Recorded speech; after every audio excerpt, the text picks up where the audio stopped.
अस्सलाम वालेकुम।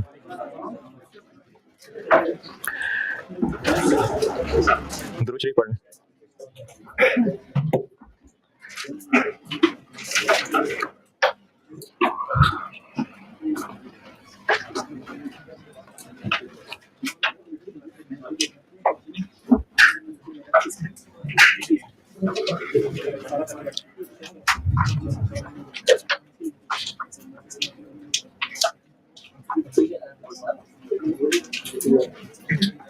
सवाल दिया था कल एक।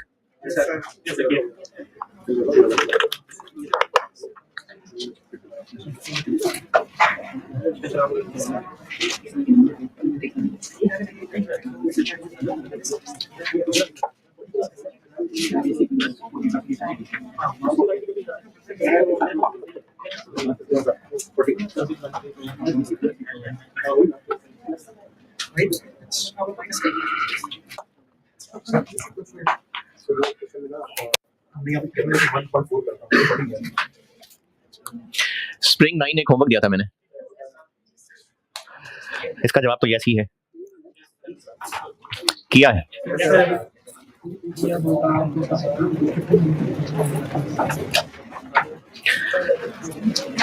किसने?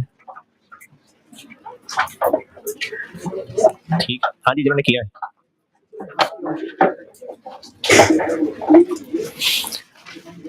अच्छा, इसमें से काफी सारी आवाम तो FR 1 में भी होती है, तो FR 1 में क्या मौत पड़ जाती है?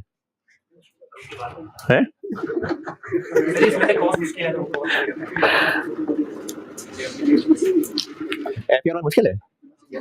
हाँ, मेजॉरिटी यही कौम उधर भी होती है, यही कौम इधर भी होती है, लेकिन वहां और यहाँ में फर्क है। रिकॉर्ड क्या था? हर एम्प्लॉय की वेजेस, एक समझा देता तो बाकी भी वैसे ही हैं। बेसिक वेजेस इसकी कितने घंटे इसने टोटल काम किया, जबकि नॉर्मल ऑफिस आवर्स क्या थे 45, तो 45 के ऊपर लग जाएगा इसका नॉर्मल वाला रेट 60, 2700।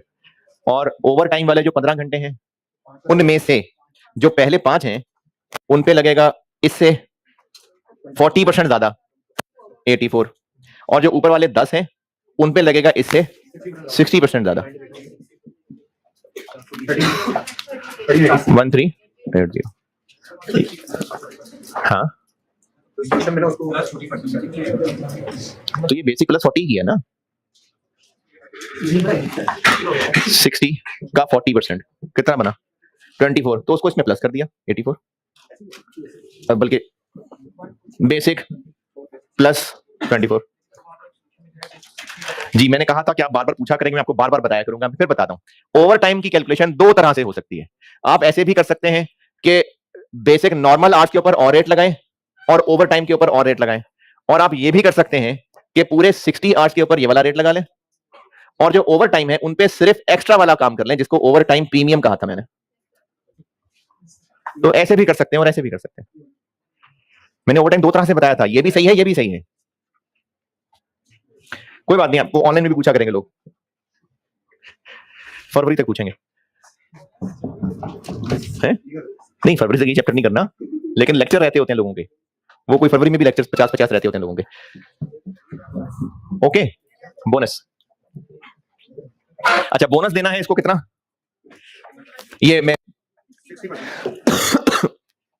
स्प्रिंग 9 सॉल्व कर रहा हूं, जो होमवर्क दिया था 3 एम्प्लॉइज थे, एक एम्प्लॉय कर रहा हूं जो यहां समझा दिया, बाकी में भी वैसे ही होगा। फिर आपने अगर किया है तो जो मसला है फिर पूछ लीजिएगा। पहले मैं एक एम्प्लॉय पूरा सॉल्व कर रहा हूं। बोनस के लिए कितनी परसेंटेज है 60, तो इसका टाइम सेव्ड निकालते हैं।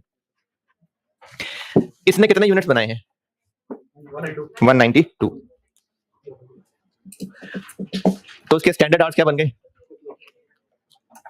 192 डिवाइडेड बाय, अच्छा चले मल्टीप्लाई बाय 0.25, कितना 48 एक्चुअल आवर्स 60 या 40। उसको जो पैसे मिल रहे हैं ना, इन आवर्स के लिए ये रेट है, इन आवर्स के लिए ये रेट है, ये है उसके काम के पैसे, नहीं सॉरी उसके टाइम के पैसे, क्योंकि उसको हायर किया हुआ है, उससे काम ले रहे हैं, और जिन वर्कर्स को भी रखा होगा सबसे एक कम से कम काम तो लेते ही होंगे। ये है सिर्फ उस टाइम के पैसे। बोनस ये होता है कि उस टाइम के पैसे तो चलो उनको दे दिए, उस टाइम में उन्होंने अगर अच्छा काम किया तो उसका अलग से इनाम है, वो बोनस है। ये जो बेसिक वेज रेट और ओवर टाइम है ना, ये सिर्फ इन आवर्स के पैसे हैं बस। बस इन आवर्स पे अलग रेट था, इन पे अलग रेट था, इन पे अलग रेट था। उसने काम कितने घंटे किया है? काम कितने घंटे किया है? 60। तो हुआ ये है कि 60 में से 45 के ऊपर ये रेट लगाया, 5 के ऊपर ये रेट लगाया और 10 के ऊपर ये रेट लगाया। ये उसके 60 घंटे काम करने की वेजेस है। अच्छा काम किया, बुरा काम किया, बस नौकरी से नहीं निकाला तो उसने काम किया, तो इस टाइम के पैसे हैं ये। बोनस ये है कि इस टाइम में जो उसने प्रोडक्शन की है वो कितनी अच्छी प्रोडक्शन की है, उसमें क्या फायदा कमा के दिया, तो उसके ऊपर इनाम मिल रहा है। तो हमने उसके लिए है 192 यूनिट जो उसने प्रोड्यूस किए, कितने घंटे लगने चाहिए थे और कितने घंटे एक्चुअली लगे। 60 में तो उससे हमने मजीद और काम भी लिया है जिसको लिखा हुआ ब्रैकेट में इनडायरेक्ट वर्क। इनडायरेक्ट वर्क का मतलब है कि उससे वो डायरेक्टली प्रोडक्शन नहीं ले रहे थे, हो रहा होगा कोई काम, सुपरवाइजर कर रहा होगा, कहीं बाहर भेजा होगा किसी काम से। तो जितने घंटे में उसने प्रोडक्शन की है उनको यहां लिखेंगे तो पता चलेगा अच्छा काम किया कि नहीं किया। तो एक्चुअल आवर्स में यहां पर 40 आएगा, तो टाइम सेव्ड 8 निकलेगा। जिन्होंने सवाल किया है ये 40 ठीक है या 60 होना चाहिए? 40 ना, क्योंकि अच्छा ये अंग्रेजी भी पुरानी हो गई, मैं दोबारा लिख देता हूं। Standard hours for actual output और actual hours for actual output. तो इस वर्कर ने जितनी प्रोडक्शन की है उसके लिए उसने कितने घंटे लगाए? 60 नहीं, 40 घंटे लगाए। और कितने घंटे लगाने चाहिए थे? 48। तो 8 आवर्स उसने सेव किए हैं, तो बोनस मिलेगा इन 8 घंटों के ऊपर। और मिलेगा कितना? 36 288 43। ये है जी, बाकी दोनों भी ऐसे ही होने थे। अब आपने जो पूछना है पूछें। हाँ भाई, किसी को कोई मसला नहीं, कॉस्ट आसान है। चले मैं बाद में पूछा भी नहीं करूंगा ये बात, जब तक आसान चल रही है तब तक ही पूछा करूंगा। बाद में पूछना भी छोड़ दूंगा ये।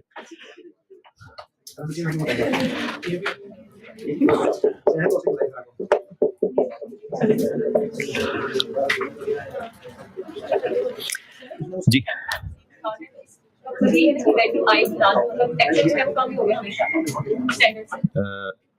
हाँ हाँ,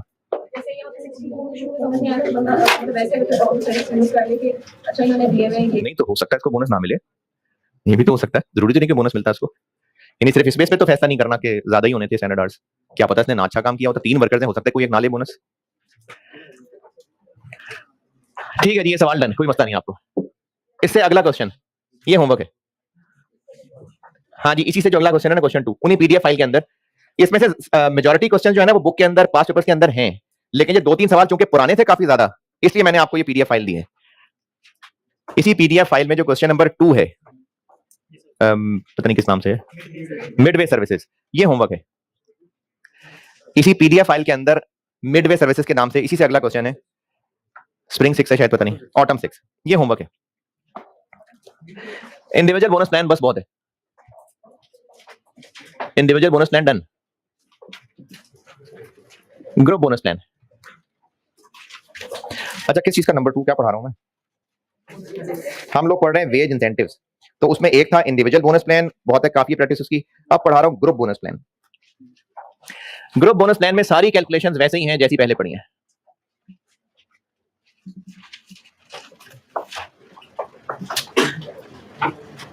सब वही है, बस फर्क सिर्फ इतना सवाल करते हुए कि वहां पर कैलकुलेशन हो रही होती थी एक वर्कर के लिए, अब यहां पर हम लोगों ने जो production hours, actual hours, standard hours, ये पूरी टीम के लेने होंगे। अच्छा ग्रुप बोनस प्लान नाम से क्या लगता है वैसे? Individual bonus plan, group bonus plan.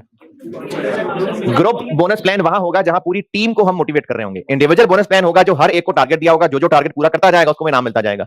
Group bonus plan वहां होगा जहां पर एक टीम काम करती होगी, तो उस पूरी टीम से काम लेने के लिए उनको ग्रुप बोनस प्लान देते होंगे। तो इसलिए सारी कैलकुलेशंस वही हैं, बस फर्क ये पड़ेगा कि जहां पर हम लोग आवर्स और यूनिट्स यूज कर रहे थे वो अब एक की बजाय पूरी टीम के टोटल होंगे।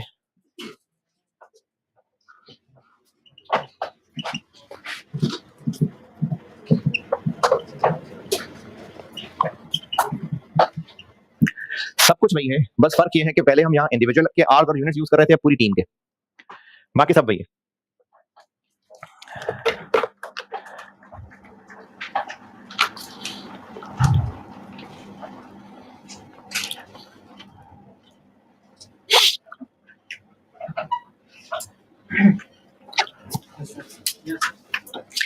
अच्छा, मैं ना हर चैप्टर में ही कुछ कुछ पॉइंट्स बता रहा हूँ आईकेप की बुक से कि ये थ्योरेटिकली याद कर लें। इसमें भी बताऊंगा अभी आज। तो अब तो जो 2-4 बच्चों ने पढ़ा भी होगा, 2-4 से ज्यादा ने पढ़ा भी नहीं होगा, तो उन्होंने तो आके मुश्किलें पूछी भी कि उनकी अंग्रेजी समझ नहीं आ रही, वो एडवांटेज डिसएडवांटेज अजीब अजीब से लिखे हुए हैं। मैंने उसको आपको हल ये बताया था कि आप आईकेप की बुक डाउनलोड करें, उसमें से मैं आपको पेज नंबर बता रहा हूँ, वहां से देख के अपने रजिस्टर में लिखें और सब किसी एक जगह इकट्ठा करके लिखें। इससे दो फायदे होंगे, एक तो आपको एंड ऑफ सेशन पता होगा कि क्या क्या थ्योरेटिकल पोर्शन है, दूसरा जब देख के लिखा होगा तो थोड़ा सा याद हो जाएगा। चलो याद नहीं भी होगा फिर भी पढ़ेंगे तो सही ना एक दफा, अदरवाइज ये नहीं पढ़ेंगे आप फरवरी में। तो अब जो बच्चे पूछ रहे थे कि जिनकी अंग्रेजी समझ नहीं आ रही, तो उसके लिए मेरे पास एक हल ये है, ये भी वही हल है, फायदा ही तब है जब आपने काम किया होगा, कि मैंने अब तक जो 3 बताए हैं, इन्वेंटरी वैल्यूएशन के बताए थे, मैंने एक्टिविटी बेस्ड कॉस्टिंग बताए थे मैंने एडवांटेज डिसएडवांटेज बताए थे, एक्टिविटी बेस्ड कॉस्टिंग में भी बताए थे, अभी आज यहां भी बताऊंगा। अगर तो आपने देख के उनको अपने रजिस्टर पे कहीं लिख लिया, तो कल लिख लिया, परसों लिख लिया, तो मैं वो सारे पॉइंट्स पढ़ के समझा दूंगा, ताकि उनको एक बार लिखा हुआ किसी ने तो अपने अल्फाज में उसके लिए उर्दू पंजाबी कुछ लिखनी हो तो लिख लेना, नहीं किया होगा तो बस ठीक है, हो गया काम है जी। मंडे तक तो वैसे भी आपने एक्टिविटी बेस्ड कॉस्टिंग के सवाल भी करने थे, ठीक। तो अब जो कल 3 सवाल होमवर्क देने उसका क्या? चले, अगर कोई साथ साथ वो कर रहा था तो मैं बहरहाल एक काम कर दूंगा कि वो पॉइंट्स समझा दूंगा ताकि आपको याद करने में आसानी हो। और चूंकि कॉम ओवरऑल सुस्त ही रहेगी और ये काम 2-4 लोगों के अलावा नहीं कर रहे होंगे, तो मैं फिर एक और काम ये करूंगा कि ये जो क्लिप होगा उसमें से वो टुकड़ा करवा के आप लोगों के लिए भी रख लूंगा, कि अगर कभी कभी वो पॉइंट्स कोई पढ़े तो वो टुकड़ा वहां में प्लेस कर दूंगा। जैसे वो हफ्ते जुम्मा हफ्ते वाले लेक्चर रखे हुए ना, तो उसका ये भी मैं साथ रखा दूंगा। ये नोटेड। चलें, इसका पास पेपर का सवाल ही करते हैं सीधा, उसी से अगला सवाल पीडीएफ में, उसी से अगला। अच्छा, अगर पीडीएफ में देखना मुश्किल हो रहा है तो ये सवाल बुक में भी है जो कराने लगा हूं, बुक में है ये।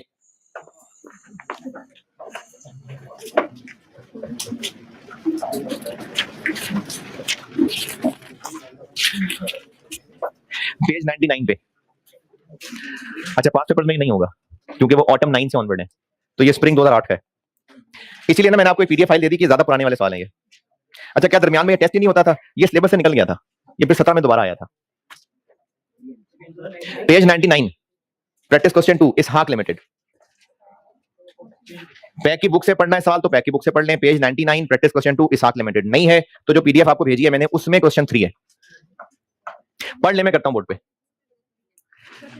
पीडीएफ फाइल अगर देख रहे हैं तो उसमें क्वेश्चन 3 है, पैक की बुक देख रहे हैं तो उसमें पेज 99, प्रैक्टिस क्वेश्चन 2। उसके अलावा कोई और बुक देख रहे हैं तो देख लें, कहीं भी मिलता है तो पढ़ लीजिए, मैं करता हूं बोर्ड पे।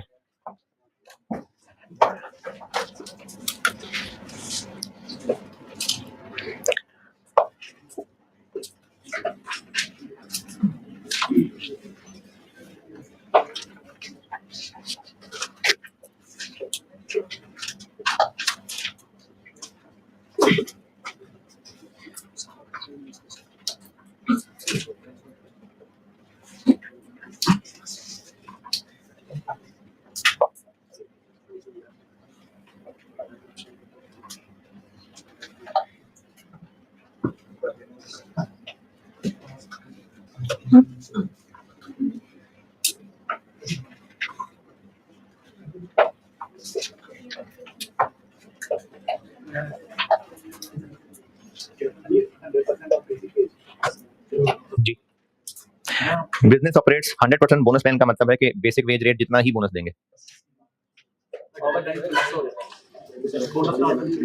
बोनस का तो एक वेज रेट है, एक रेट है, ओवर टाइम उससे ज्यादा होता है।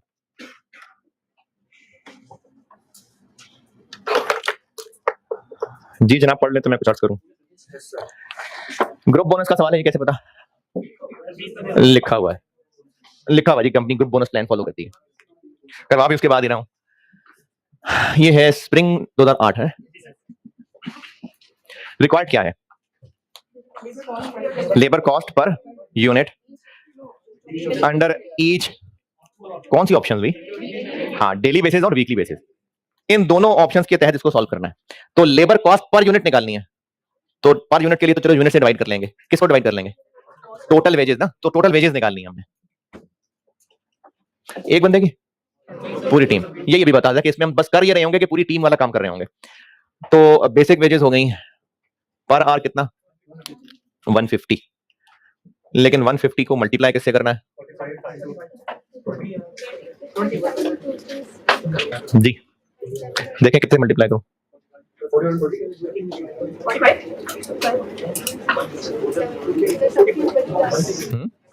हाँ कितने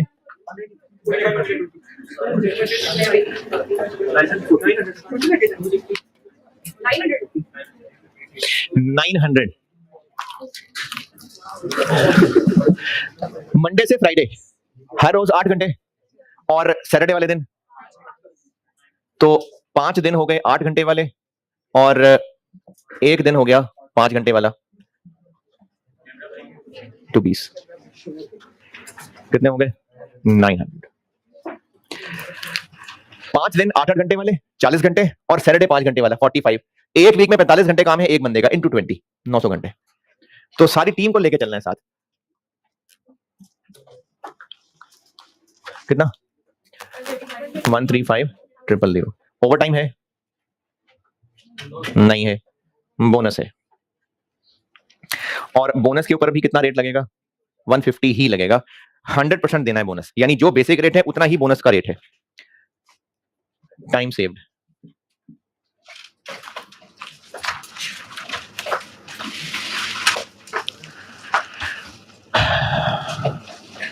टाइम सेव्ड भी एक बंदे का निकालना है टोटल सबका। करें कैलकुलेट टाइम सेव्ड करिए कैलकुलेट।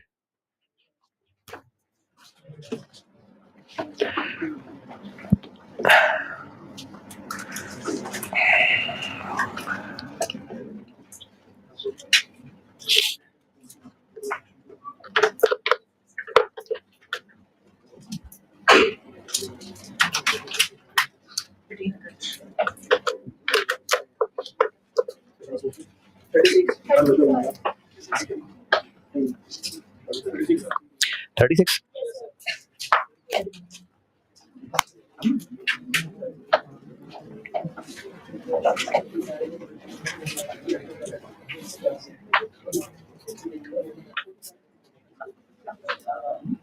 कैलकुलेट सारे लोग किया करें यार मैं तो कर ही दूंगा बोर्ड पे।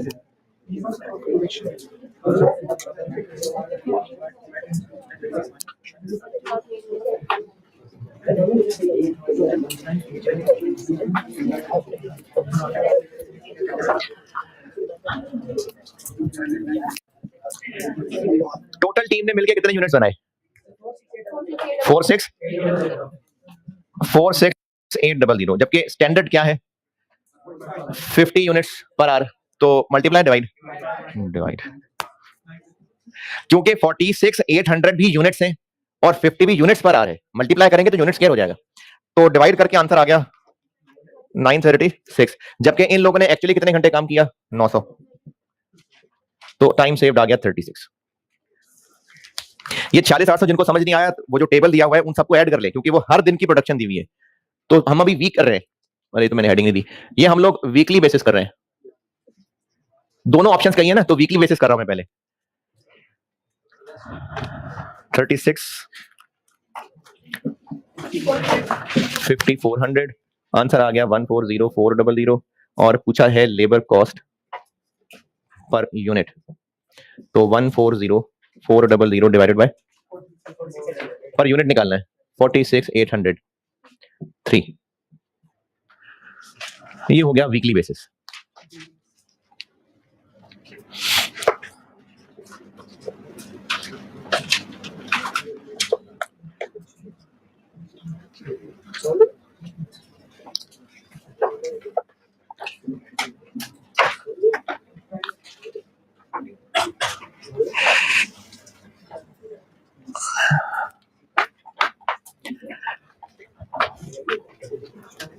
और अगर डेली बेसिस वाला काम करें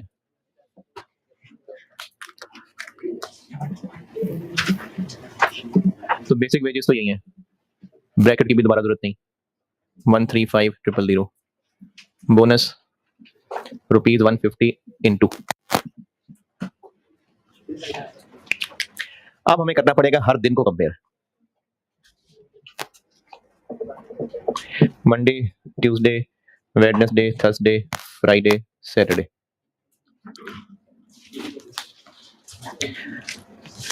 स्टैंडर्ड आवर्स और एक्चुअल आवर्स। एक्चुअल आवर्स हर दिन कितने? 160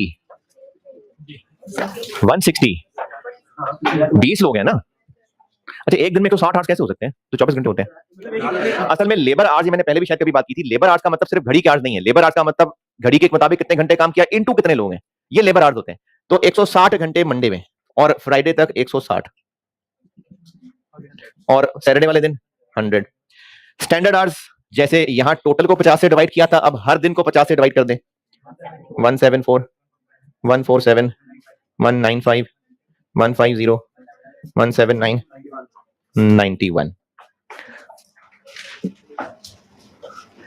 14 कुछ नहीं, 35 कुछ नहीं, 19 कुछ नहीं,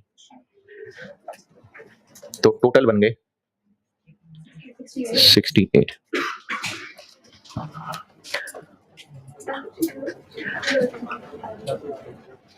$145,200 labour cost per unit 145,200 divided by 46,800, 3.1।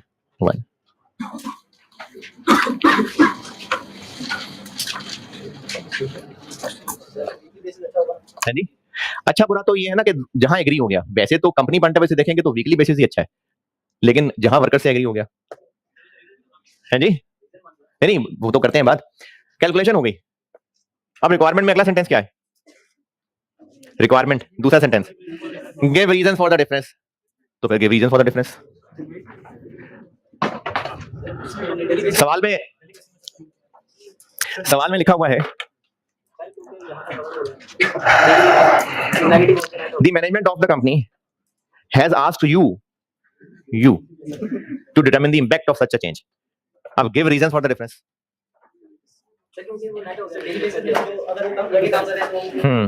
बिल्कुल सही है, ये हमने पहले भी की थी बात कि जब वीकली बेसिस कर रहे हैं ना तो उसका अच्छा बुरा काम सब कंबाइन हो गया, लेकिन जब डेली बेसिस कर रहे हैं तो जिस दिन काम अच्छा है वो कंसिडर हुआ, जिस दिन काम अच्छा नहीं है वो इग्नोर हो गया। जैसे देखें, ऐसे करना नहीं है, वैसे बता रहा हूं, यहां -13 ना, यहां -10, यहां इनको टोटल करें 36 ही बनेगा। yes, अगर आप इनको सम करेंगे ना 36 बनेगा।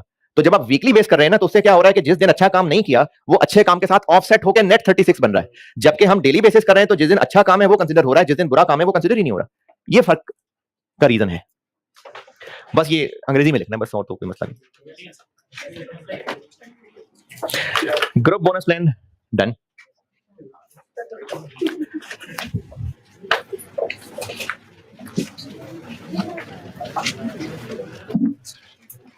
इसी में रखिएगा।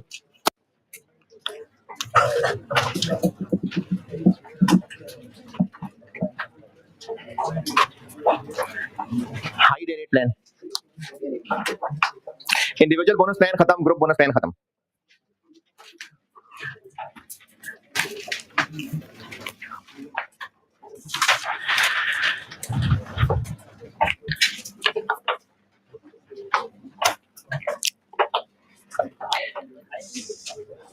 हाई डे रेट सिस्टम में क्या है ये आपको एक सवाल के साथ समझाता हूं, यानी जो सवाल में करूंगा बस वही होता है हाई डे रेट सिस्टम है।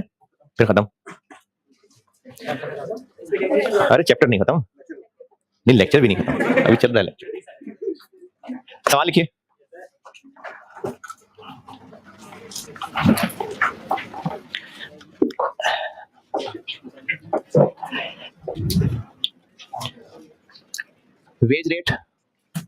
वेज रेट, ये हाई डे रेट प्लान का सवाल लिखवा रहा हूं। इस सवाल में जो करूंगा वही हाई डे रेट सिस्टम है, यानी वो सवाल सॉल्व करने से आपको आ जाएगा समझ।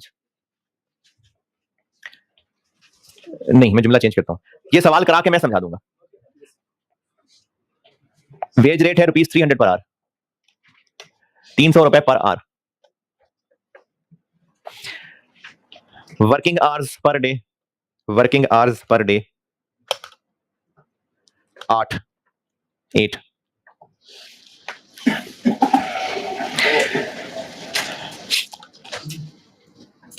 मिनिमम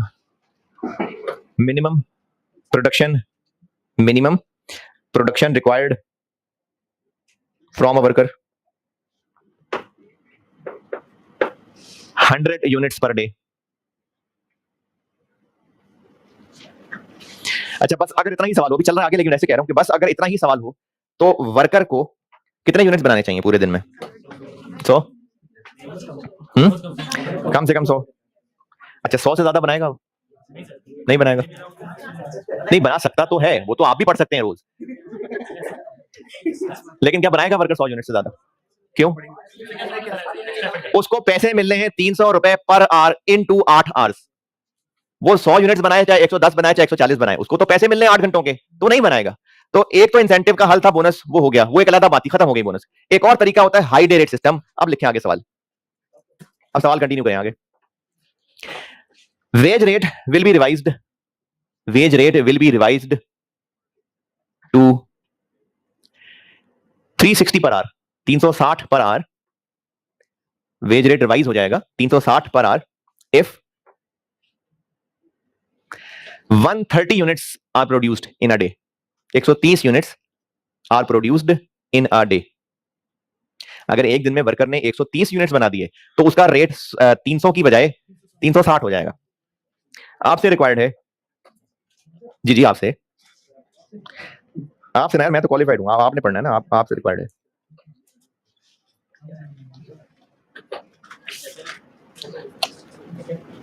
क्या रिक्वायर्ड है? Labour cost per unit, labour cost per unit if worker produces, labour cost per unit required है इफ वर्कर प्रोड्यूसेस। अब वर्कर प्रोड्यूसेस के बाद part a part b, part a 100 units और पार्ट बी 130 यूनिट्स। करें।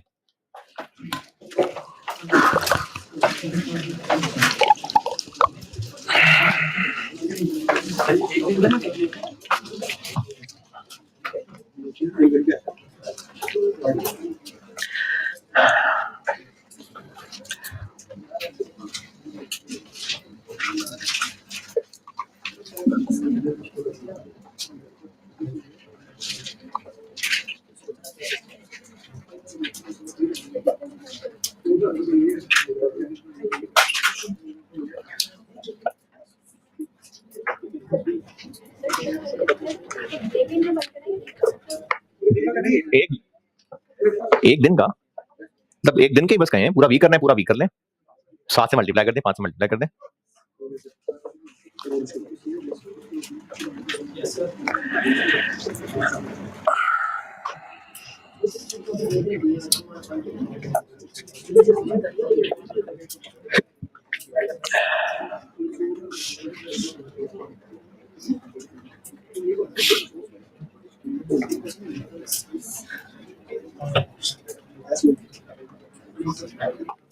हाँ जी, done. अगर worker बनाएगा 100 units तो उसको टोटल पैसे कितने देंगे? 8 घंटे इंटू 300 पर आवर 2400, और उसकी कॉस्ट पर यूनिट क्या बनेगी? 2400 डिवाइडेड बाय 100, 24। लेकिन अगर वो बना देगा 130 यूनिट्स तो उसका रेट बढ़ा के 300 की जगह कर देंगे 360। पैसे मिल जाएंगे उसको 2880, और अब उसकी पर यूनिट कॉस्ट बनेगी 2880 डिवाइडेड बाय 130, 15। क्यों होगी पर यूनिट कॉस्ट कम है? क्योंकि यूनिट ज्यादा बन रहे हैं, तो क्या उसको पैसे भी तो ज्यादा दे रहे हैं? हाँ, उसको ना पैसे ज्यादा, बेशक ज्यादा दे रहे हैं, लेकिन यूनिट उससे ज्यादा बनवा रहे हैं। वैसे एक टैली करने के लिए चीज बता रहा हूं, पैसे उसको 20% ज्यादा दे रहे हैं, लेकिन यूनिट उसे 30% ज्यादा बनवा रहे हैं। तो ये हाई डे रेट सिस्टम होता है। इसमें कंपनी का भी फायदा, कंपनी का क्या फायदा? यूनिट से चलो ज्यादा बन रहे हैं, लेकिन पैसे भी तो ज्यादा जा रहे हैं, कॉस्ट पर यूनिट कम बन रही है। और वर्कर का क्या फायदा? उसको पैसे ज्यादा मिल रहे हैं। तो ये हाई डे रेट प्लान होता है जिसमें अगर एक सर्टेन प्रोडक्टिविटी लेवल मीट हो जाए, रेट होता पर आ रहा है लेकिन एक सर्टेन लेवल मीट होने के बाद रेट बढ़ा देते हैं। होता पर रेट है, लेकिन अगर एक सर्टेन प्रोडक्टिविटी लेवल मीट हो जाए तो उसका रेट ही बढ़ा देते हैं, आर्ली रेट बढ़ा देते हैं। इसको हाई डे रेट प्लान कहते हैं। ये खत्म। हाँ हाँ, बस ये खत्म।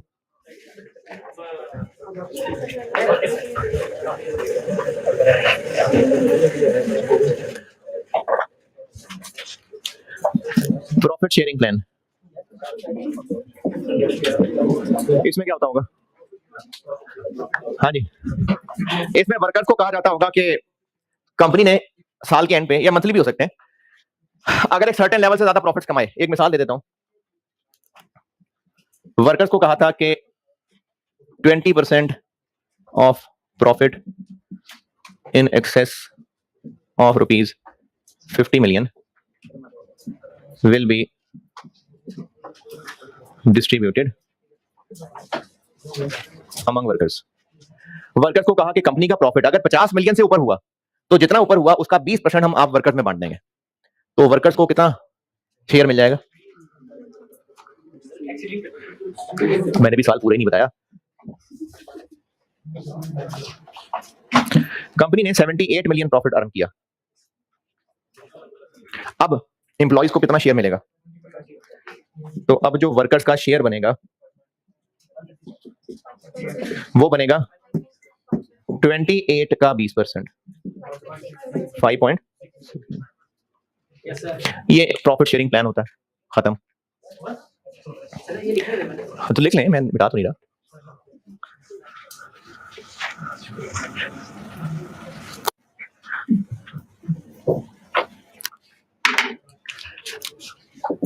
एम्प्लॉई शेयर स्कीम्स, इसमें क्या होता होगा?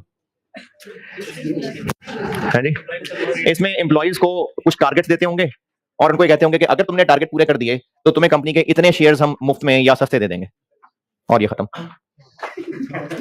न्यूमेरिकल वही बोनस ही है, बस ये न्यूमेरिकल नहीं है तो मैंने ऐसी इखलाकन न्यूमेरिकल कर दिया। अदरवाइज ना ये दोनों इनफैक्ट वो भी बस एडवांटेज डिसएडवांटेज की हद तक है।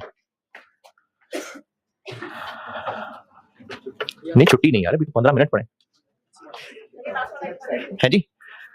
एम्प्लॉय शेयर स्कीम ये है कि एम्प्लॉइज को टारगेट दिया होगा, मिसाल के तौर पे एक वर्कर को कहा होगा, हर एक को इंडिविजुअली, कि अगर तो पूरे साल की सेल्स 70 मिलियन यूनिट्स से ज्यादा हुई तो फिर हम आप सब लोगों को 100 शेयर्स कंपनी के मुफ्त में इशू कर देंगे। तो ये एम्प्लॉय शेयर स्कीम्स है। इनका न्यूमेरिकल पोर्शन जो है ना वो भी आपकी औकात से बहुत ऊंचा है। ये आप लोग C5 1 में जब बड़े होके आएंगे ना तो उसमें IFRS 2 लग पता जाएगा। IFRS 2 एक टॉपिक है, स्टैंडर्ड है, तो उसमें उसकी अच्छी खासी कैलकुलेशन है। और ICAP की बुक में से, अच्छा ये मैंने आपको चैप्टर के 4 टुकड़े करके दिए थे, तो ये वेजेस कैलकुलेशन हो गई। अब आते हैं अकाउंटिंग के ऊपर, है जी, ये खत्म बस। आप ICAP की बुक में से मैं थ्योरेटिकल पोर्शन बता रहा हूं उसका, वो है जी पेज 118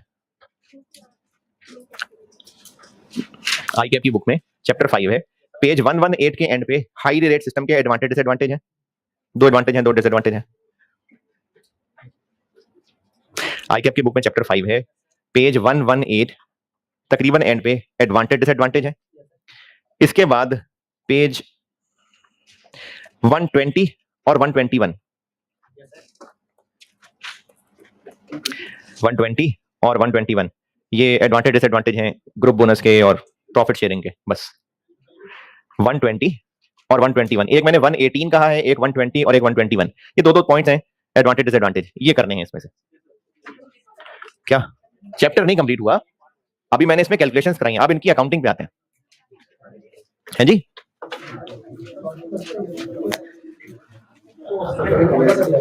है? हाँ जुम्मे तो क्या हुआ?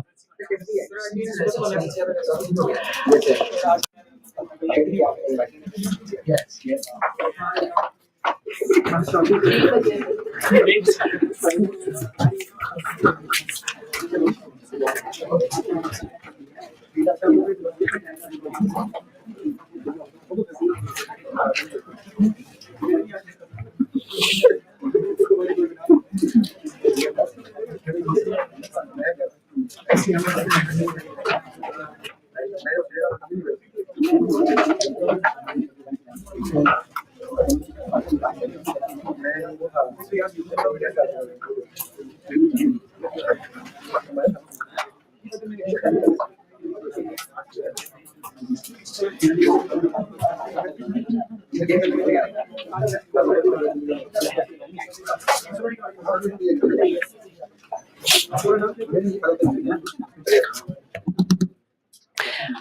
जो रिश्तेदारियां होती हैं, चाचा ताया, फूफू, खाला, मामू, दादा दादी, और अगर माँ बाप के पॉइंट ऑफ व्यू से देखें तो उनके बहन भाई, रिश्तेदारों से मिलना, इन मेल जोल रखना या अच्छे ताल्लुकात रखना, क्या क्या शामिल है इसमें? नहीं, क्या है? दुख सुख में शरीक होना, और अभी एक बड़ी अच्छी बात आई थी, जरूरत के वक्त काम आना, और अच्छा दुख सुख कोई और एक्सप्लेन कर लेते हैं। कोई खुशी है तो उनकी खुशी में शरीक होना, हिस्सेदार बनना, उनकी खुशी में सपोर्ट करना। कोई दुख पहुंचा है, कोई तकलीफ, कोई नुकसान पहुंचा है तो उसको सपोर्ट करना, और यही है, यही चीजें हैं। अच्छा, इसका मतलब है कि लाजमी रोज मिलना भी, मतलब रोज फूफो के घर जाके बैठ जाए या रोज फूफो हमारे घर बैठ जाए है? अच्छा, फूफो क्यों भाई, खाला भी हो सकती है, फूफो थोड़ी बुरा कैरेक्टर होते हैं, तो रोज खाला घर आके बैठ जाए हमारे, है? डिपेंड करता है, डिपेंड करता है, ये जिस जगह रहते हैं वहां के टर्म्स पे डिपेंड करता है, वहां के ट्रेडिशंस पे डिपेंड करता है, घर कितना करीब है, ताल्लुकात कैसे, उस पर डिपेंड करता है, जिसमें दोनों की आसानी हो, जिसमें दोनों की आसानी हो। कई ऐसे भी अच्छे ताल्लुकात हो सकते हैं कि रोज का मिलना जुलना भी हो सकता है। जैसे अगर चले खाला की बात करते हैं, तो एक बहन के घर माँ बाप रह रहे हैं, तो जो दूसरी बेटी है उनकी, वो माँ बाप से रोज मिलने आ सकती है, तो डिपेंड करता है उनके हालात के ऊपर। तो अच्छा ताल्लुक रखने का मतलब है खुशी गमी में साथ देना, जरूरत के वक्त काम आना, हसद ना करना, नुकसान ना पहुंचाना, ये ताल्लुकात रखना है। ताल्लुकात रखना, अच्छे ताल्लुकात, रोज घर जाना नहीं है। और इसी को उलट कर लेते हैं, कता ताल्लुकी क्या है, इसी का उलट, ये ना करना। अच्छा, कता ताल्लुकी जो है ना रिश्तेदारों के साथ, ये अल्लाह ताला को ना बिल्कुल भी पसंद नहीं है, और सिला रहमी उसके मुकाबले में वो बहुत ज्यादा पसंद है। तो सिला रहमी के हवाले से एक दो बातें बता रहा हूं, और ये चीजें इतनी भी इंपॉर्टेंट, मतलब मुझे इससे अच्छी चीज ये लगती है कि पास्ट में ऐसा हुआ है, किसी तरह मेरी क्लास में बात करने सुनने से एक बच्चे ने मुझे, मैं को 2 साल 1.5 साल पुरानी बात कर रहा हूँ, जो एक बच्चे ने मुझे बताया कि वो जाके अपने अब्बू, पहले उसने अपने अब्बू को ये बात सुनाई मेरी, फिर वो दोनों बाप बेटा गए मामू से सुलह करके आए। तो इसलिए आप लोगों का ना रोल है, मैं आप लोगों का रोल भी बताता हूँ आपको। पहले तो बात करते हैं मुस्लिम 6525, सैयदना अबू हुरैरा रज़ियल्लाहु अन्हु से रवायत है कि एक आदमी ने कहा कि अल्लाह के रसूल सल्लल्लाहु अलैहि वसल्लम, मेरे कुछ रिश्तेदार हैं मैं उनसे सिला रहमी करता हूँ और वो मुझसे कता ताल्लुक करते हैं। अच्छा, अब यहाँ पे मैं रोकता हूँ, हमारे यहाँ ना मसला यही है कि जब वो मेरे साथ नहीं बोलता तो मैं उसके साथ क्यों बोलूं? चचा की ताया से नहीं बनती, मामू की खाला से नहीं बनती, क्यों? क्योंकि वो उस दिन उसने ओखा बोला था। अब जब वो हमसे नहीं बोलते तो हम पहल क्यों करें? इसमें कहीं ना कहीं तकब्बुर छुपा होता है, कहीं ना कहीं अना छुपी होती है। अल्लाह के रसूल सल्लल्लाहु अलैहि वसल्लम, मेरे कुछ रिश्तेदार हैं, मैं उनसे सिला रहमी करता हूं और वो मुझसे कता ताल्लुक करते हैं। मैं उनसे अच्छा सलूक करता हूं और वो मुझसे बुरा सलूक करते हैं। मैं उनसे तहम्मुल और बुर्दबारी से पेश आता हूं और वो मेरे साथ नादानी से पेश आते हैं। आप सल्लल्लाहु अलैहि वसल्लम ने फरमाया, अगर तो ऐसा ही है जैसा तूने कहा है, तो गोया तू उनके मुंह में गर्म राख डाल रहा है। मतलब इसका इंटरप्रिटेशन ये है कि वो उनके लिए हुआ है मसले वाली बात, और उनके मुकाबले में तेरे साथ हमेशा अल्लाह की तरफ से एक मददगार रहेगा जब तक तेरा रवैया यही रहेगा। तो हम लोग जब ये अपना ओपिनियन बना लेते हैं ना कि चूंकि वो हमसे नहीं मिलते हैं, वो हमारे रिश्तेदार, इसलिए हम उनसे नहीं मिलते हैं, तो सिला रहमी तो कहते ही उसको है। इसी से रिलेटेड अगली हदीस बुखारी 5991, सैयदना अब्दुल्लाह बिन उमर रज़ियल्लाहु ताला अन्हु से रवायत है, नबी अकरम सल्लल्लाहु अलैहि वसल्लम ने फरमाया, बदले में सिला रहमी करना सिला रहमी नहीं है। सिला रहमी मतलब जो जिसके हाई रिवॉर्ड है ना वो, वरना तो अगर कोई अच्छे ताल्लुकात से मिल रहा है तो हाँ, हमें भी अच्छे ताल्लुकात मिल रहे हैं, लेकिन जो सिला रहमी है उसकी बात हो रही है। बदले में सिला रहमी करना सिला रहमी नहीं है, बल्कि सिला रहमी करने वाला वो है जब उसके साथ कता रहमी की जाए तब वो सिला रहमी करे। अच्छा, अब इसमें आप लोगों के लिए जो मैंने बात आप तक पहुंचाई है, होता यह है कि हर घर में ना, हर खानदान में मसले होते हैं, और जितना बड़ा खानदान होता है और आपस में वो ब्याहे हुए होते हैं, उनमें मसले बहुत ज्यादा होते हैं। अब उसमें आपका रोल ये है, देखें अल्लाह को ना ये बहुत नापसंद है कि कता रहमी हो। अब उसमें आपके अम्मी अब्बू ही वो कैरेक्टर हो सकता है जिसने सबसे बिगाड़ी हुई है, और अभी तक ये कोई हिम्मत ना कर रहा हो कि पहल कौन करेगा। हो सकता है कोई पहल करता तो शायद ये मामला सेटल हो जाते। तो इसलिए आप जहां भी जैसे भी मुमकिन हो सके हिकमत बसीरत के साथ, हिकमत बसीरत के साथ, ये नहीं कि जाति बाप को कहते हैं तू तो जन्मी है, तूने तो कट ऑफ किया हुआ है, हिकमत बसीरत के साथ, इस नियत से कि ये जो लड़ाई हुई है इसको रिजॉल्व कराया जाए। तो इसलिए इसमें रोल प्ले करना चाहिए। आपकी फैमिली के अंदर अगर इस तरह के कट ऑफ हुए हैं तो उनमें सुलह करा के मामला आगे बढ़ाएं, रोल प्ले करें। इसका यह मतलब नहीं है कि अगर मामू के साथ जब भी बिजनेस किया है उन्होंने फ्रॉड ही किया है तो सिला रहमी का मतलब ये नहीं कि बार बार फिर भी उनसे डिसवाए जाके, ये नहीं है सिला रहमी। यानी अगर बल्कि मामू क्यों, अगर चचा ने हमेशा बिजनेस में फ्रॉड किया है तो फिर आपका दीन ये नहीं कह रहा कि फिर भी लाजमी उसके साथ बिजनेस करो जाके, नहीं, ना करो बिजनेस। यानी जिन ट्रांजैक्शन से हमेशा धोखा मिला है वो ट्रांजैक्शन ना करें, लेकिन जो बाकी मामलात हैं वो कट ऑफ नहीं करना है। मुश्किल में काम आना है, मुसीबत में काम आना है, मदद करनी है, खुशियों में साझे होना है, ये जरूर करना है। लेकिन अगर फ्रॉड हो रहा है बिजनेस में तो बार बार फ्रॉड नहीं करवाते रहना। और अगर आप लोग ये मामू की फुप्पो की सुलह इसलिए करा देते हैं क्योंकि आप वहां रिश्ता करना चाह रहे हैं, तो ये भी बुरी चीज नहीं है, ये भी बुरा नहीं है, सवाब उस पर भी मिलेगा। करवा दे सुलह, हो गया रिश्ता तो ठीक है, अल्लाह की मेहरबानी, अगर नहीं तो कोई बात नहीं। लेकिन अगर आप इस रिश्ते की नियत से भी करना चाहें ना सुलह, तो कोई इसमें हर्ज नहीं है, जरूर करवाएं सुलह है। फिलहाल क्या, चले ठीक है जी, अल्लाह हाफिज।